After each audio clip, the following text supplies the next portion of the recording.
Jonatas Goldthorpe, Por Meu Espírito, 1859-1936. Certo dia, no ano de 1900, em Changte, no interior da China, passou um correio galopando à doida. Levava um despacho da imperatriz para o governador, ordenando que tomasse medidas para exterminar imediatamente todos os estrangeiros. Na horrenda carnificina que se seguiu, Jonatas Goldthorpe, com sua esposa e filhinhos, foram cercados por milhares de boxers, determinados a tirar-lhes a vida. O pai da família, ao cair no chão com uma tremenda pancada que quase lhe partiu o crânio, ouviu uma voz dizer-lhe: "Não temas, teus irmãos estão orando por ti." Antes de ficar inconsciente, viu chegar a galope um cavalo que ameaçava atropelá-lo. Ao voltar a si, percebeu que o cavalo caíra ao seu lado, esperneando de tal maneira que os seus atacantes foram obrigados a desistir do propósito de matá-lo. Assim, ele reconheceu que a mão de Deus o guardava maravilhosa e constantemente durante o tempo do morticínio dos boxers, no qual centenas de crentes foram mortos. Jonatas Goldthorpe e sua família foram salvos de inumeráveis situações angustiosas entre o povo amotinado, até que, por fim, 20 dias depois, chegaram ao litoral do país.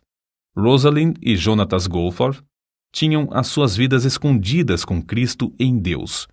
Eis como viviam nas suas próprias palavras.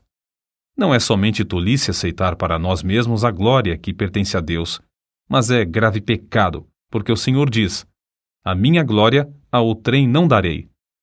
Quando ainda jovem, Jonatas Goldthorpe adotou as palavras de Zacarias, capítulo 4, versículo 6, como lema da sua vida: "Não por força nem por violência, mas pelo meu espírito, diz o Senhor dos Exércitos." Alguém que o conhecia intimamente escreveu: "Antes de tudo, Jonatas Goldthorpe era um ganhador de almas. Foi por essa razão que se tornou missionário no estrangeiro. Não havia outro interesse, outra atividade, outro ministério que o atraísse. Com o fogo do amor de Deus no coração, ele manifestava um entusiasmo irresistível e uma energia incansável. Nada podia impedir seus esforços dinâmicos na obra, para a qual Deus o chamara. Era assim tanto aos 77 anos como quando tinha 57. Com a perda da vista durante os últimos 3 anos da sua vida, não diminuíram seus esforços. Parece até que aumentaram. Revela-se, nas suas próprias palavras, como foram lançados os alicerces da sua vida constantemente esforçada no serviço do Senhor. Minha mãe, quando eu e meus irmãos éramos ainda crianças, com desvelo incessante, nos ensinava as Escrituras e orava conosco. Uma coisa que teve grande influência sobre a minha vida foi o fato de minha mãe me pedir que lesse os salmos para ela em voz alta. Tinha apenas 5 anos quando comecei a fazer esse exercício e achei a leitura fácil. Com a continuação, adquiri o costume de decorar as Escrituras, coisa que continuei a fazer com grande proveito. Todos podemos testificar que é fácil fazer com que a leitura das Escrituras e a oração cheguem a uma monótona formalidade. Mas, ao contrário, o semblante de Jonatas Goldthorpe se iluminava com o reflexo da glória das Escrituras que recebia na alma. Depois da sua morte, uma criada católica romana declarou: "Quando o Sr. Goldthorpe se hospedava na casa onde trabalho, eu mirava seu rosto e dizia a mim mesma: o rosto de Deus pode ser assim." Acerca da conversão de seu pai, Jonatas escreveu: "No tempo da minha conversão, morava com meu irmão Guilherme. Certa vez, nossos pais nos visitaram, passando conosco mais ou menos um mês. Fazia tempo que o Senhor me dirigira a fazer culto doméstico. Assim, certo dia, anunciei: faremos o culto doméstico de hoje e peço que todos se reúnam depois do jantar. Esperava que meu pai se manifestasse contrariamente, porque em casa não costumávamos dar graças antes das refeições, quanto mais fazer culto doméstico.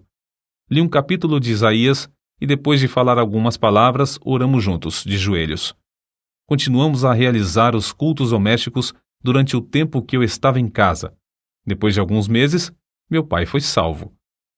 O jovem Goldthorpe, no tempo de estudante no ginásio, Visava ser advogado, até que certo dia leu a inspiradora biografia do pregador Roberto McCheyne.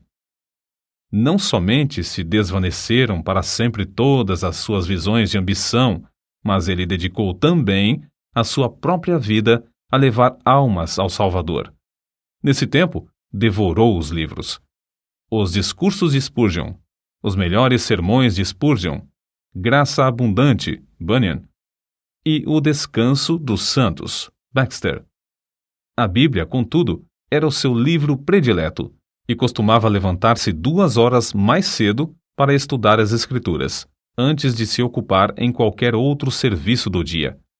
Acerca da sua chamada nesse tempo, ele escreveu: apesar de sentir-me dirigido ao ministério da palavra, recusava terminantemente ser missionário no estrangeiro. Mas um colega me convidou a assistir à reunião de um missionário que fez o seguinte apelo: faz 2 anos que passo de cidade em cidade contando a situação de Formosa e rogando que algum jovem se ofereça para me auxiliar. Mas parece que não consegui transmitir com êxito a visão a nenhum. Volto então sozinho. Dentro de pouco tempo, meus ossos estarão embranquecendo na encosta de um morro em Formosa. Quebranta meu coração saber que nenhum moço se sente dirigido a continuar o trabalho que iniciei. Ao ouvir essas palavras, senti-me vencido pela vergonha. Se o chão tivesse me engolido, teria sido um alívio. Eu, comprado com o precioso sangue de Cristo, ousava planejar a minha vida como eu mesmo queria. Ouvi a voz do Senhor dizer: a quem enviarei? E quem há de ir por nós? E respondi: eis-me aqui, envia-me a mim.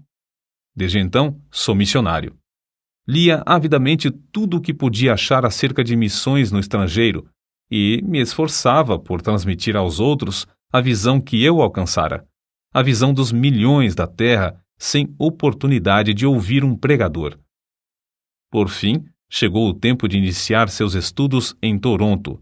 O primeiro domingo, ele o passou trabalhando entre os prisioneiros da prisão Don, um costume que preservou durante todos os anos de estudos nessa cidade.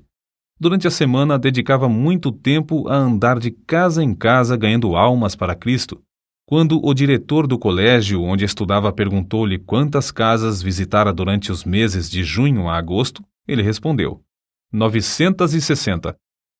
Foi nesse tempo dos estudos que Jonatas Goforth se casou com Rosalind Bell Smith. Acerca do encontro de ambos, ela escreveu: comecei, aos 20 anos de idade, a orar pedindo que, se o Senhor desejasse que eu me casasse, ele me dirigisse um moço inteiramente dedicado a ele e ao seu serviço. Certo domingo, achei-me em uma reunião de obreiros da Toronto Mission Union. Um pouco antes de começar a reunião, alguém à porta chamou Jonatas Goforth. Ele, ao levantar-se para ir lá fora, deixou a Bíblia na cadeira. Então, eu fiz uma coisa que nunca pude explicar. Nem para ela achei desculpas. Senti-me impelida a ir à cadeira dele, apanhei a Bíblia e voltei à minha cadeira. Ao folhear rapidamente o livro, achei-o quase gasto pelo uso e marcado de capa a capa. Fechei-o e, sem demora, coloquei-o de novo na cadeira. Tudo isso aconteceu em um intervalo de poucos segundos. Ali, sentada no culto, eu disse a mim mesma: esse é o moço com quem seria bom que eu me casasse. No mesmo dia fui apontada, juntamente com outras pessoas, para abrir um ponto de pregação em outra parte de Toronto. Jonatas Goforth estava também entre o grupo. Durante as semanas que se seguiram, eu tive muitas oportunidades de ver a verdadeira grandeza da alma desse homem, a qual nem seu exterior desprezível podia esconder. Assim, quando ele me perguntou: queres unir a tua vida à minha para irmos à China? Sem vacilar um só momento, respondi: quero. Mas, alguns dias depois, foi grande a minha surpresa quando ele me perguntou: prometes nunca me impedir de colocar o Senhor e a sua obra em primeiro lugar, mesmo antes de ti? Era essa mesma qualidade de moço que eu pedira, em oração, para que Deus me desse como marido. Então, firmemente respondi: prometo fazê-lo sempre. Oh, como fora benigno o mestre ao esconder-me o que essa promessa significava. Poucos dias depois de eu haver prometido o que me pediu, veio a primeira prova. Eu sonhava, como mulher que era, com o bonito anel de casamento que ia receber. Foi então que Jonatas me disse: "Não te importas se eu te não comprar uma aliança?" A seguir, explicou com grande entusiasmo como se esforçava na distribuição de livros e folhetos sobre o trabalho na China. Queria economizar o mais possível para essa importante obra. Ao ouvi-lo, e depois de contemplar a luz no seu rosto, as visões de uma aliança bonita se desvaneceram. Era a minha primeira lição sobre os verdadeiros valores. Em 19 de janeiro de 1888, centenas de crentes se reuniram na estação em Toronto para se despedir do casal Goforth, que ia trabalhar na obra de Deus na China. Antes de sair do trem, todos baixaram a cabeça em oração, e ao partir, a grande multidão cantava: "Avante, soldados de Cristo!" E, uma vez fora da estação, os dois, no trem, rogaram a Deus que os guardasse para viverem eternamente dignos da grande confiança que esses irmãos haviam depositado neles. Não muito depois de chegarem à China, Hudson Taylor lhes escreveu: "Faz 10 anos que a nossa missão se esforça para entrar no sul da província e somente agora é o que conseguimos. Se a missão do interior da China, com missionários e auxiliares experientes na língua e nos costumes do povo, sofre fracasso durante 10 anos nessa província, como podia entrar ele, jovem e inexperiente, sem conhecer a língua?" As palavras de Hudson Taylor, "avançar de joelhos", tornaram-se o lema da missão de Goforth para entrar no Monte de Onan. Jonatas Goforth levou mais tempo para aprender a língua do que um companheiro seu que chegou 1 ano depois dele. Certo dia, ao sair para pregar, ele, em grande desespero, disse à sua esposa: "Se o Senhor não operar um milagre para eu aprender essa língua, serei um grande fracasso como missionário." 2 horas depois, voltou dizendo: "Oh, Rosa, que maravilha! Ao começar a pregar, as palavras e as frases tornaram-se tão fáceis que o povo me compreendeu bem." 2 meses depois, receberam uma carta dos estudantes no Colégio Knox, em Toronto, contando como, em certo dia e a certa hora, eles se reuniram para orar pelo casal, somente pelos Goforth, e ficaram convencidos de que haviam sido abençoados por Deus, porque sentiram muito a presença e o poder de Deus na oração. Goforth, ao abrir seu diário, descobriu que foi no mesmo dia e hora que Deus lhe deu a habilidade de falar fluentemente. Alguns anos depois, certo patrício seu que falava bem o chinês disse-lhe acerca do seu estilo de falar: "Compreende-se a fala do Senhor sobre uma área maior do que de qualquer outra pessoa que conheço." O missionário veterano assim aconselhou a Goforth: "Os chineses têm tantos preconceitos contra o nome de Jesus que você deve esforçar-se para demolir os deuses falsos e só depois mencionar o nome de Jesus, se houver oportunidade." Ao contar isso à sua esposa, Goforth exclamou indignado: "Nunca, nunca, nunca! Em nenhum tempo ele se levantou para pregar sem a Bíblia aberta na mão." Quando, alguns anos depois, os missionários novatos lhe perguntaram o segredo do fruto extraordinário do seu ministério, ele respondeu: "Deixo Deus falar às almas dos ouvintes por intermédio da sua própria palavra. Meu único segredo era tocar no coração dos mais vis pecadores até mostrar-lhes as suas necessidades e pregar-lhes o Salvador poderoso para os salvar." Esse era o segredo de Lutero. Era o segredo de John Wesley, e ninguém se aproveitou mais dele do que Dwight Lyman Moody. Para manejar a espada do Espírito com grande execução, Goforth a afiava, estudando-a diariamente, sem falhar. Em vez de falar contra os ídolos, ele exaltava Cristo crucificado. Isso atraía os pecadores a deixarem as suas vaidades. Em 1896, ele escreveu: "Depois de chegar a Chanté, há 5 meses, o poder do Espírito Santo se manifesta quase diariamente para nos alegrar. Durante esses meses, um total de mais de 25.000 homens e mulheres nos visitaram em casa, e todos ouviram a pregação do Evangelho. Pregamos, em média, 8 horas por dia. Há, às vezes, mais de 50 mulheres de uma vez no terraço. Ele pregava aos homens enquanto a sua esposa pregava às mulheres. Quase todas as vezes que apresentamos Cristo como Redentor e Salvador, o Espírito Santo salva alguém, e às vezes 10 a 20 pessoas. Contudo, não se deve pensar que esses missionários escaparam de grandes tribulações. Não muito depois de chegarem à China, um incêndio destruiu todas as suas possessões terrestres. O calor do verão era tão intenso que sua primogênita, Gertrude, faleceu, sendo necessário levar o cadáver a uma distância de 75 quilômetros, a um lugar onde se permitia enterrar os estrangeiros. Quando faleceu outro filhinho, Donald, foi necessário fazer de novo a mesma longa viagem com os restos mortais. Depois de passarem 12 anos na China, as águas de uma enchente subiram à altura de 2 metros dentro da casa e eles novamente perderam tudo quanto tinham. No ano 1900, logo após outra filha, Florença, morrer de meningite, veio a insurreição dos Boxers, acerca da qual já nos referimos. No levante dos Boxers, muitas centenas de missionários e crentes foram brutalmente mortos. Só a mão de Deus os guiou e os sustentou na fuga de Shanté, já que foi preciso enfrentar uma viagem de 1.500 quilômetros, em tempo de intenso calor e de doença, em um dos 4 filhos.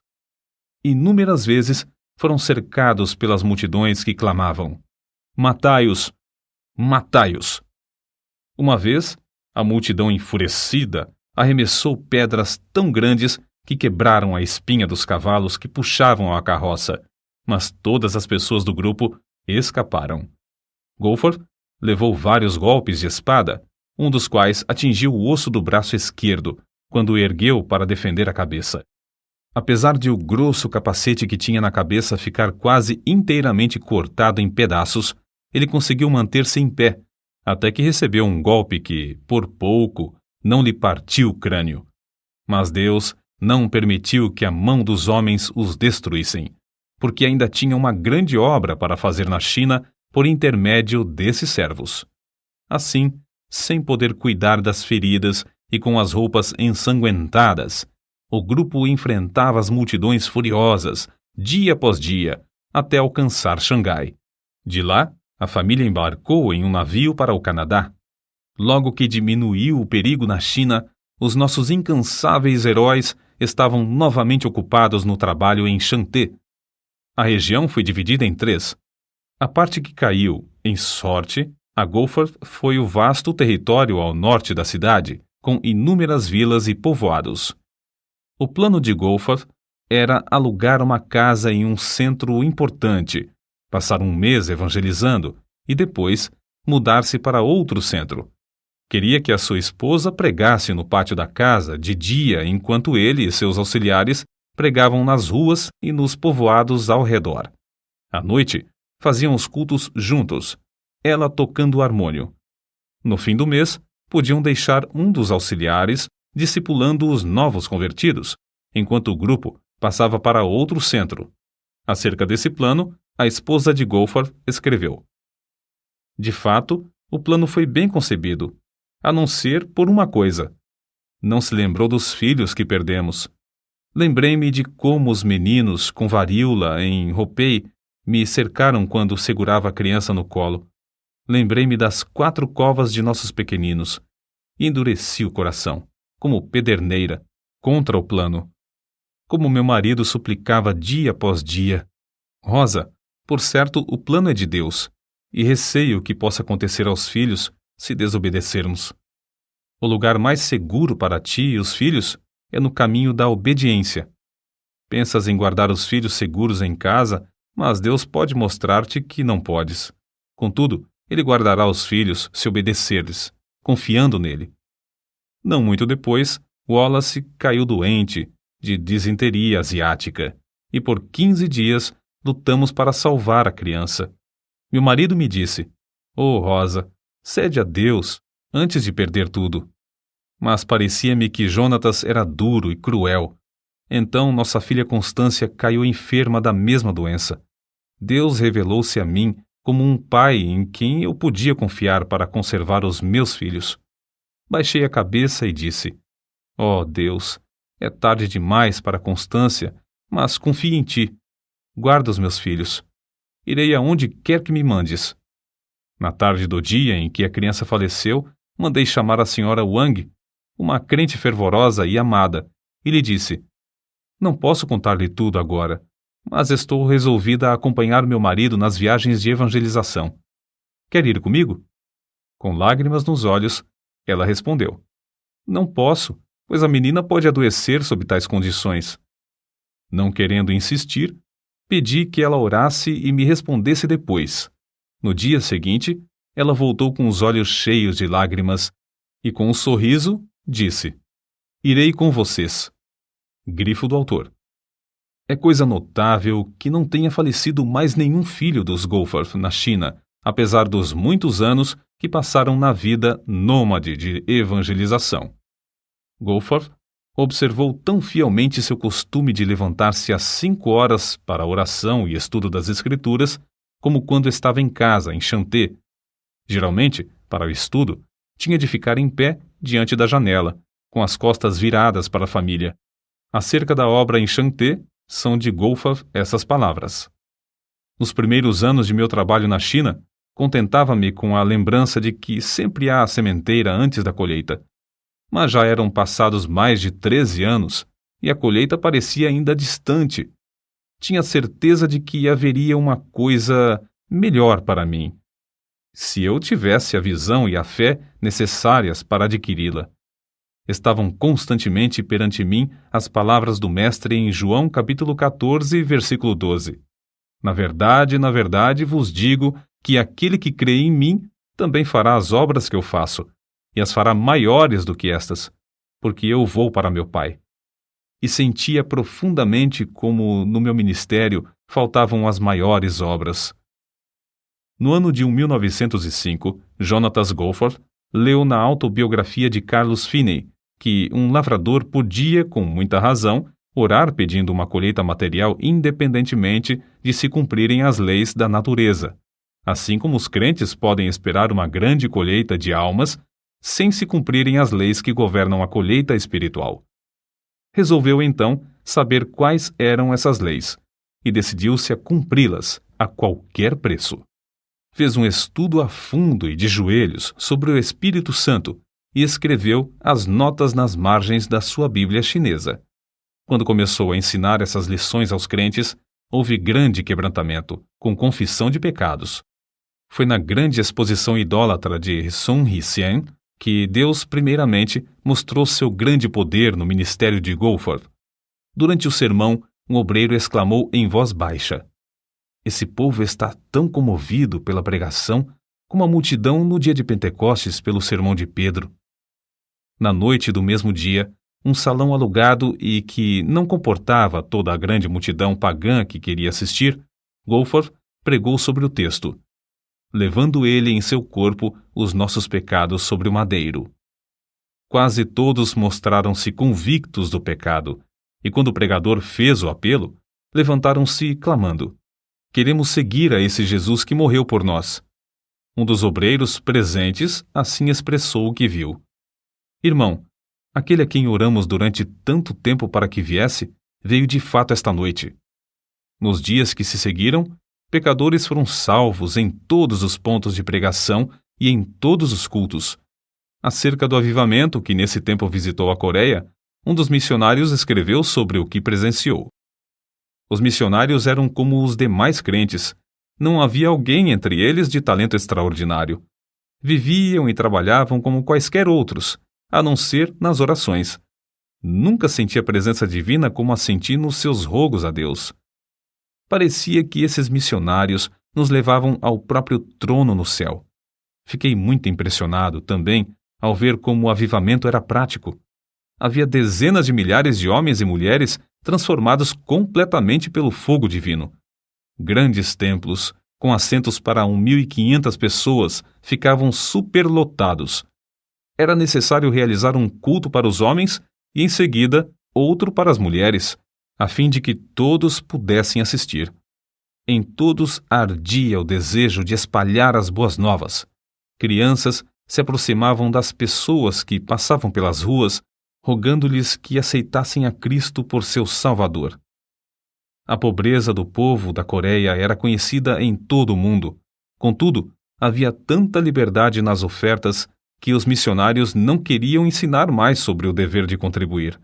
Havia grande dedicação à Bíblia, quase todos levando um exemplar no bolso. E o maravilhoso espírito de oração permeava tudo. Ao voltar da Coreia, Goforth foi chamado à Manchúria.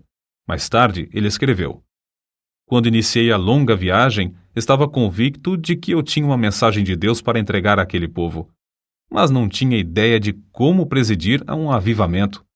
Sabia pronunciar um discurso e sabia levar o povo a orar, porém, nada mais sabia do que isso." Goforth teve um grande desapontamento ao chegar à Manchúria. Os crentes não oravam como lhe prometeram fazer e a igreja estava dividida. Depois do primeiro culto, ele, sozinho no seu quarto, caiu de joelhos em desespero.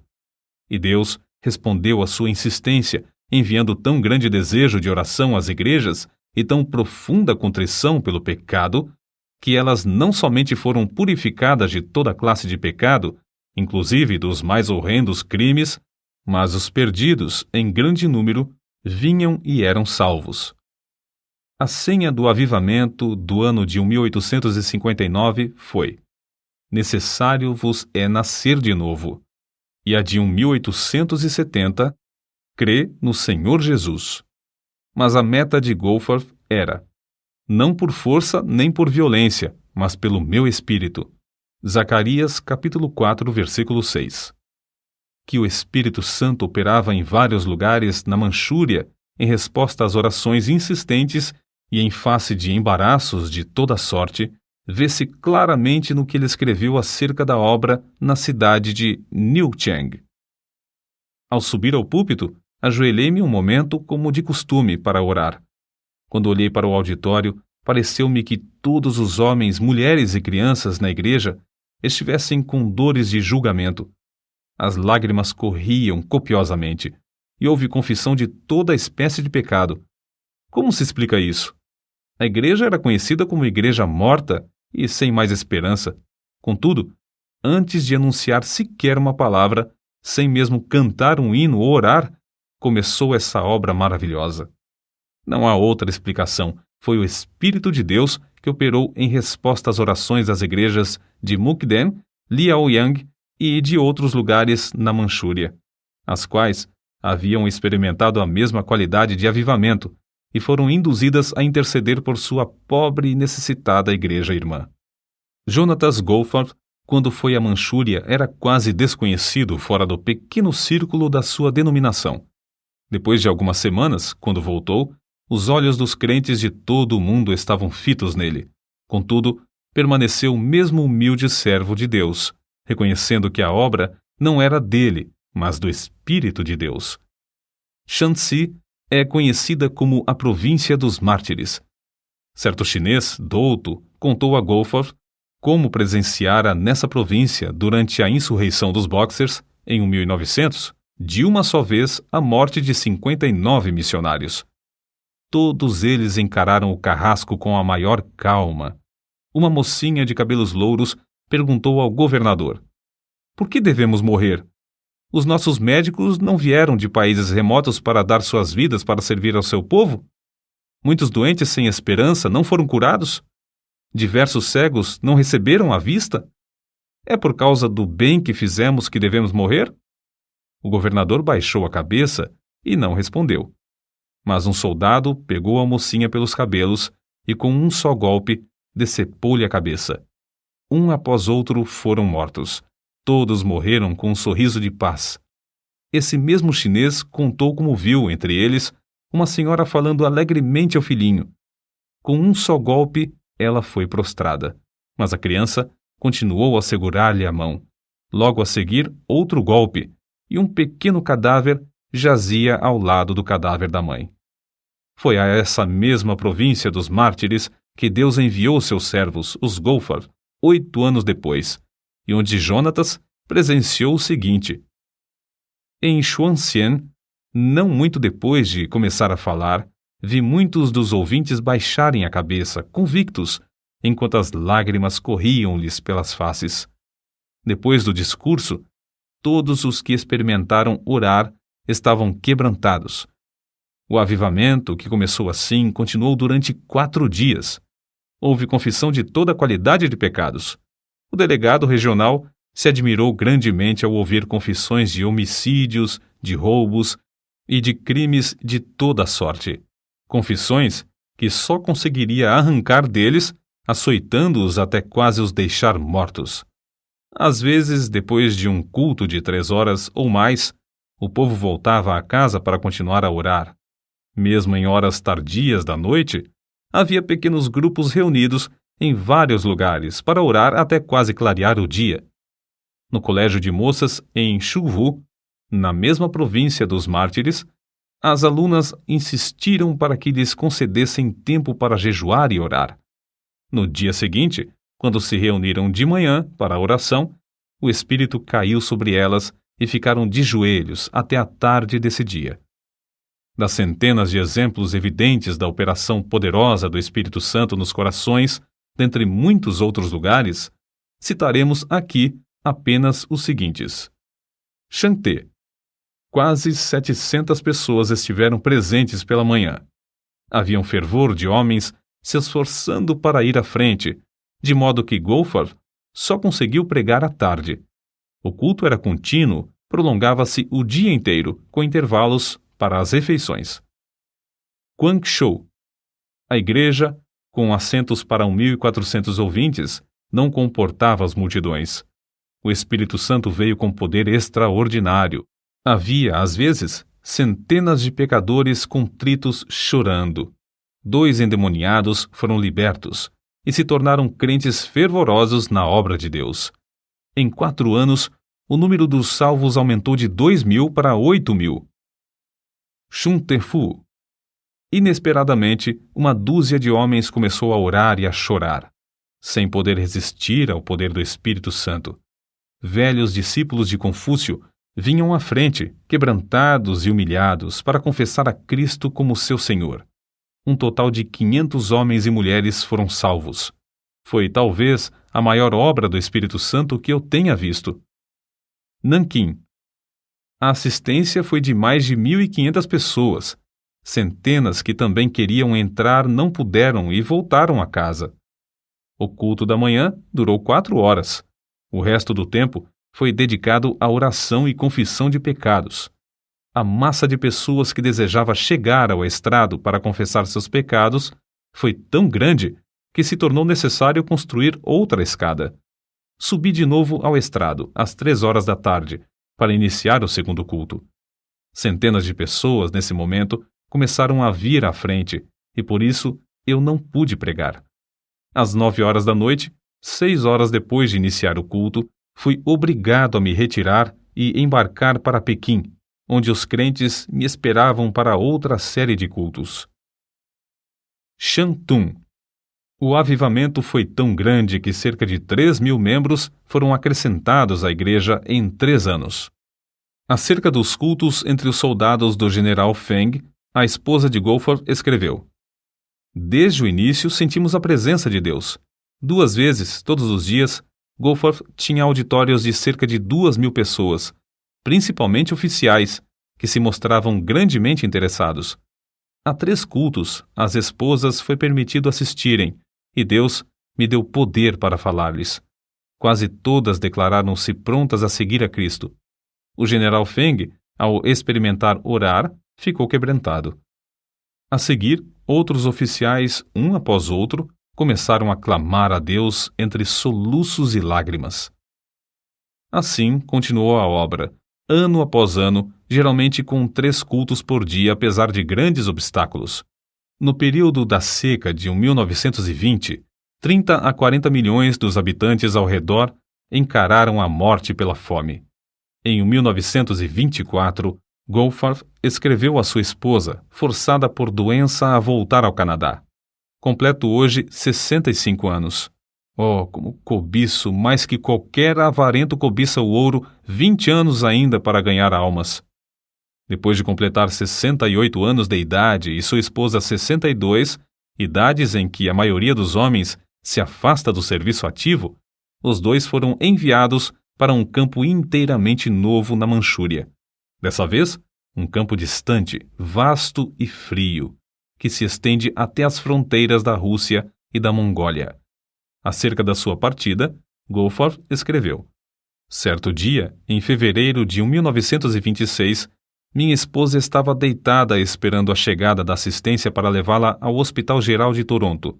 De repente, a campainha da porta e a do telefone tocaram simultaneamente. Pelo telefone, foram avisados de que não haveria lugar no hospital antes de 3 dias. Na porta, recebemos um cabograma do general Feng, da China, rogando que eu fosse sem demora. Nesse momento, eu disse à minha esposa: que farei? Não posso deixar-te. Todos pensávamos que ela não viveria muitos meses mais. Minha esposa, depois de orar, disse: vou contigo. Os membros da junta estavam reunidos na ocasião.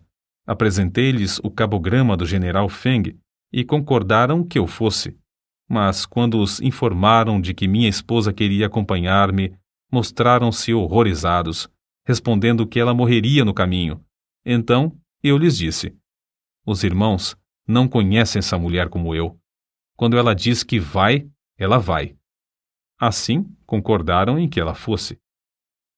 Durante muito tempo, avisados pelo cônsul do novo campo da Manchúria, viviam com as malas arrumadas a fim de partirem imediatamente no caso de haver um segundo levante dos Boxers, como todos esperavam.